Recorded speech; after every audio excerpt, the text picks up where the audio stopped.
I sniffed the air. "What's that smell?" I asked.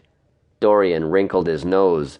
A sickeningly sweet, putrid scent filled the air. It was reminiscent of well-aged roadkill, and yet it smelled like nothing I'd experienced before. I held my hand over my nose. Ugh, something has died out here. We looked around as we walked on, but there was no sign of a deer carcass or that of any other animal. Our pleasant autumn walk wasn't so pleasant anymore. I thought it odd that we hadn't smelled the reek when we walked this way before. It seemed impossible to miss, but perhaps the breeze put us upwind of the stench. I wished the breeze were back. A chill wind was far more pleasant than the foul odor filling the air. The odor grew stronger, and I held my hand over my mouth. I almost felt as if I'd hurl. We began to pass the scarecrow guarding the edge of the field when I caught a glimpse of something that made me stop dead in my tracks. Dorian walked on another step until our hands pulled apart. He turned and looked back at me. "What is it?" I just stood there staring and began to tremble. "Mark?" I moved forward slowly, my heart pounding, my breath coming faster. I neared the scarecrow and stared at the hand. I had not noticed it when we walked by before, but something wasn't right. I hoped I was only imagining things. The light was growing a bit dim after all.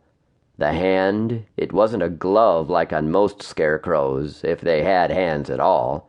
This one looked real. What's more, it was wearing a ring. Dorian moved forward with me. I reached back and took his hand, but stayed in front of him. I peered more closely and trembled even more. I reached out to touch the hand, but couldn't make myself. Instead, I picked up a long stick lying at the foot of the scarecrow and poked the hand. I swallowed hard and closed my eyes tight before opening them for a moment. I looked back at Dorian. He peered at me curiously. I turned back to the scarecrow and raised the stick toward the straw hat that hid the face from view. I pushed the brim back, and then Dorian and I both screamed and bolted. I stopped after running some 20 yards, and Dorian halted too. I trembled, but I began to slowly walk back toward the scarecrow. I had to have a closer look. I couldn't help myself. I felt Dorian take my hand. He was braver than most gave him credit for, but then I'd always known he was brave. He was fearless in being himself, and now he walked with me toward the most horrible sight that had ever met my eyes.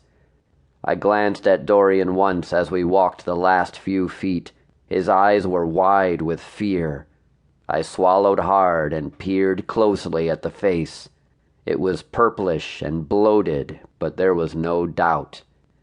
"It's Zach Packard," I said. "Let's get out of here," Dorian said. "I like that idea." We turned and walked away. I felt like bolting again, but I had an irrational fear that Zach would come down off his perch and lumber after us if we did. I held Dorian's hand tightly, and we walked back to the car. Once inside it, we locked the doors, and I started up the engine. Neither of us said a word. I think we were in shock. I could not get the image of Zach's dead face out of my mind, and I could still smell the stench. I drove to the Selby place. I parked the car, and Dorian and I walked around to the back door that everyone used. I knocked, and Ethan answered. "You two look like you've just seen a ghost. Come in." "We saw something worse. I need to use your phone." "Sure." Ethan pointed to a phone sitting on the kitchen cabinet. I picked it up and dialed. "I need the police. We just found a body.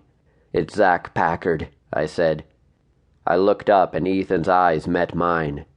The color drained from my face. To keep listening to this audiobook, I've left you a link in the description so you can do it, at no cost thanks to Audible's 30-day free trial.